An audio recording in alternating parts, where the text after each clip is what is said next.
Hi everyone, don't be scared away by the competitive tag in the video title. Um, I put it there only because I'm up against someone who is testing his competitive tag, and I took some ideas from Dave Hoyland's building a Leela Patel deck videos. Sorry, not videos, article. The main takeaway from the article was that I should run Lucky Find. So here we have it, my Leela deck. This little variation runs 3 Lucky Finds, the standard breaker suite for most criminals these days, and 2 R&D interfaces. Yep. Um,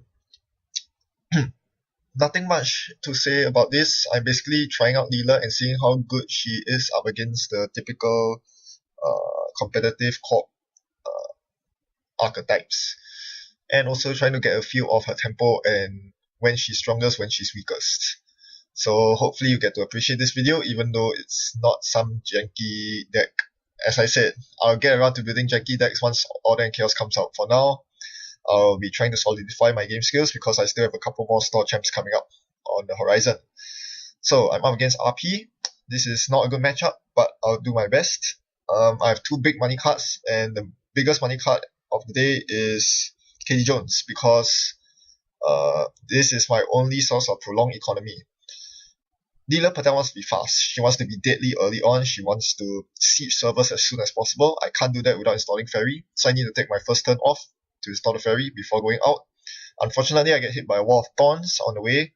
Thankfully, it does not snipe off my KT Jones. That is very important. Oh dear. Yeah, that's game over. Okay. Whoops. Let's try that again. Basically, I hit a Galahad with a Merlin with only 1 card in hand. Don't do that, guys. I got very arrogant here because I thought that he had no way to flatline me to deal more than 1 net damage, because he only had 2 credits. The only way he could do that was for me to access a Fito AI, or in this case, get hit by Galahad to Merlin. Didn't see that one coming. So, moving on to the next, our rematch, where I actually play against him. I now know that he's running Grail RP, and yeah, I start with a much better hand. This hand has a hell of a lot of economy and 2 special orders. That's absolutely what I want to see. So I'll play against him normally, not knowing that he has Grail Eyes, but after running HQ, I see that he is running Grail. Thankfully, I don't get hit by any net damage, so I just draw up for my last click.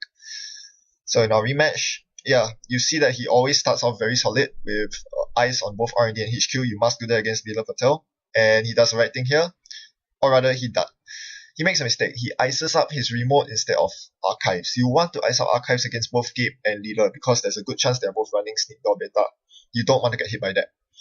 With RP, one of the worst things is that your economy is very lousy early on. But now I can see why he wanted to quickly start remote, because he had a Sundew and he wanted to get his economy going. Fair enough. I suppose you can bleed a couple of agendas here and there. So here, after drawing all 3 special orders, I decided to just throw all of them in and tutor all of my breakers. That's what you need to do against Grail. I probably could have done this a better way. It's not very good to tutor all your breakers flat out like that, because it basically reveals your entire hand to your opponent. That's not a very good thing to do. Yeah, maybe I should have just tutored 1 or 2 breakers, installing them, playing the show gamble, etc. But now, I'm fully set up. I have my Mimic, Rex, and Corroder. This is what you need to do against Grail Ice. Get all your breakers up. Very, very important. So here I can finally play my last show gamble, and I make a dirty laundry run on HQ, knowing that there are lots of agendas piled up there. That has to be the case. I get hit by Inazuma. Now, here's the interesting thing. I tutor up my Rex instead of my Passport. Because I know that I've run 2 Passports in my deck, I can easily draw my first Passport later on. The thing that I cannot afford to do is play a Passport and then leave a huge scoring window for him, where a single Quandary or Lotus Field on a remote can lock me out of a Nisei that is about to score. I cannot let that happen. So I use the Rex to great effect. That allowed me to get into HQ, score his NAPD, bounce off the R&D ice, wasting his time and getting a free access of R&D. So now, over to him. He continues icing up R&D, his central servers, a very wise thing to do. In the meantime, I have John Masanori going. John Masanori is very strong in this deck because with you're pretty much unstoppable as long as you have Corroder, Passport, and Ferry on the table. I don't have Ferry here, but I'm up against RP, so I'm very certain that he's not running any ice that's any sentries higher than strength 3, so I don't have to worry about ferries at all. Alright, here I use my Rex. This is where Rex comes in handy. He attempts to block me with a Lotus Field, but I have Rex to deal with that, and of course I win in the side game because everyone beats 1 on the side game. So I proceed to trash all his assets for cheap. I'm running out of money, but I do have a Lucky Find in hand, so no worries. I'm actually looking pretty healthy. But that Inazuma is a really annoying beast to deal with. Yeah, Passport breaks it for 5, that's not good. Rex breaks it for 4, but I cannot afford to spend so many Rex tokens. Knowing that I only run one Cerberus Rex. Dave Hoyland advocates running 3 of those. I think I should take his advice. Having only one Cerberus Rex means that after I use my 2 counters on the Lotus Field, no more. I cannot get into his server anymore. So I need to be judicious in my use of Cerberus Rex. And I do have another out, which is lying in my hand right now. It's called Femme Fatale. However, I really want to use the Femme Fatale on the Lancelot protecting HQ instead of the Lotus Field. Why? Because this completely bypasses Inazuma, completely bypasses the Grail firing off, so I only have to pay 1 to get past both of the rest eyes on HQ right now. So HQ just got more taxing. Here, I had to do a calculation for how much it costs to get through the server. It would cost me 8 credits to get through the server with passports, and so I do so. Exactly 8 credits, assuming he reveals 2 Grail Eyes. In this case, he does not. He only reveals 1, a Galahad, so I get away with this. I can access the server with 2 credits, and that's all I need for my legwork because that finds me the Nisei Mark 2. So now I have to think about which ice to bounce here. It doesn't really matter at this point because yeah, I've used up all my clicks, so I cannot siege the weak server thereafter. Otherwise, bouncing the ice over the single ice over the Sundew is the right choice because I can run the Sundew and trash it. But in this case, I can't do that, so I just bounce the R&D ice. That would cost him 1 more credit to reinstall the ice over R&D. And as I expected, the inner ice was a Wall of Thorns on R&D. That's why he was able to show it to me with Celebrity Gift. So I'm looking good so far, but I'm definitely getting suffocated on HQ. I could, as I said, bypass that literally with Femme Fatale. Unfortunately, she costs a lot of money to install, and I would rather save her for the remote, which he attempts to churn out right now. That is a very dangerous prospect for me. With so few credits to my name, I cannot afford to challenge that server. It really cost me at least 3 credits to get through the Lotus Field, plus more credits for running the other servers, and he's bloody rich. That's what happens when you let RP get away with double Sundew. Because of that, he gets a Nisei off. That is very unfortunate for me, but he leaves me a wide scoring window because he scored the Nisei with 1 Unrest Ice over R&D. I was able to capitalize on that, install R&D interface, run his R&D for 2 cards. Unfortunately, I don't see any agendas. I really needed to see an agenda there to give me a shot at winning this game. So now, the game just got a lot harder. With a Nisei token, I need to force his Nisei token out before even thinking of challenging his scoring remote. Inside job. Double inside job is going to be helpful, not when he has a Caprice and Nisei Mark 2 guarding it, and he's about to score another agenda. Probably an NAPD contract. It could be the second Nisei. The second Nisei would be my doom, the end of me. And he has all the credits in the world to rest all his eyes, so credit denial is no longer the way to go. And I don't have account siphon anyway. My John Masanori run into Archives netted me a ferry. Alright, I'll try running his server. An inside job bypasses me through the Enigma, and I get hit by a Wall of Thorns. I break it. With not enough credits left to continue, I jack out. So this slaps me with a tag, but as you know, tag floating against RP is generally safe, so I'm going to just leave the tags and click for a credit. This allows him to score his agenda.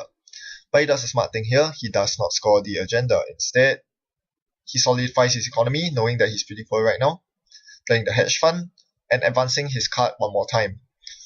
So I still cannot contest his scoring server, so I just have to solidify right now. I draw into both of my security testings, so I'm just going to use them. Hopefully slow him down by forcing him to trash them. And that's exactly what it does. As soon as I did that, I realized that probably wasn't worth it. I spent my entire turn drawing and installing the security testings. It only cost him 4 credits and 2 of his clicks to trash them. And to him, credits are nothing because he has a Sundeal running for him. So that was a big mistake on my part. I should have cleared the tag and then proceeded to security test my way away for the rest of the game.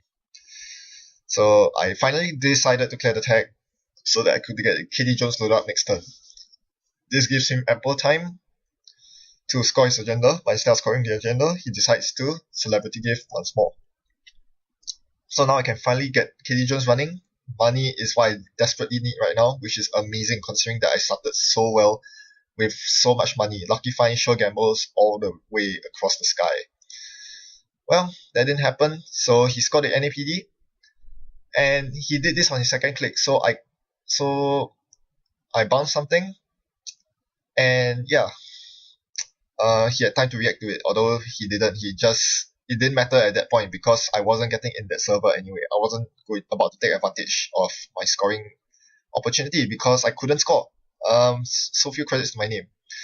So now he simply re-ices R&D, his only weak server right now, and proceeds to score the next agenda.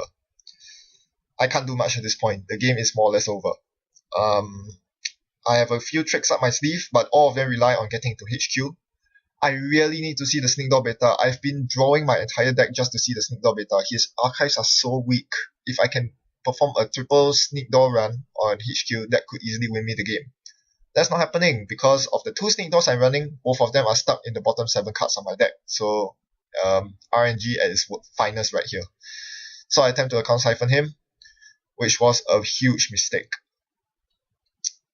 I calculated my credits and I realized that I couldn't actually afford to siphon him unless I use my Cerberus Rex, because Rex costs 4 to break in Azuma, but 5 to break with Passport.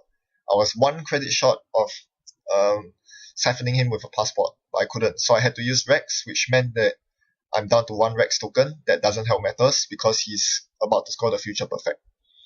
So, first click, unload KD Jones. Now it's time to contest that Future Perfect. The siphon did not go through because he used the Nisei Mark II token to stop it, which is a good thing because I finally managed to force his Nisei Mark II token, which means I can actually contest the scoring server. So after running his archives, I went for the inside job and took the net damage to the face because net damage means nothing right now. And I see the next ice, it's a Lancelot with 2 subroutines. Doing some maths, it's quite obvious that I can get through to the server, but that would leave me with 0 credits, which means I cannot play his side game against the Caprice. So there was no point in me going on. I would just be wasting my credits, so I considered the game right there. And I finally drew into my Snake Door. Stupid Snake Door. Took so long to find.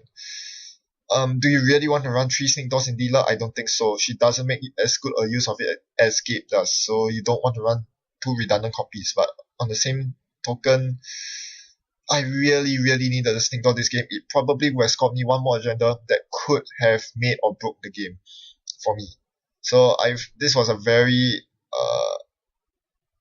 rather distressing game for me because, yeah, I felt like I threw everything that I had at him, bar a few stupid mistakes like miscalculating the siphon and installing the security testings without clearing the tag. But otherwise, I think I played this game decently, and yeah, it just came down to not being able to find the Sneak Door because that was my only way in. Yeah, Grail Ice is horrible for this deck because I don't run Parasites, and it really doesn't. I mean, the only good thing is that I never had to worry about sentries that were higher than Strength 3. Otherwise, this was a very sobering reminder that RP is a very strong force to be dealt with, and once they score the first Nisei Mark II, you're not going to win. Thanks for watching. Happy net running. Goodbye.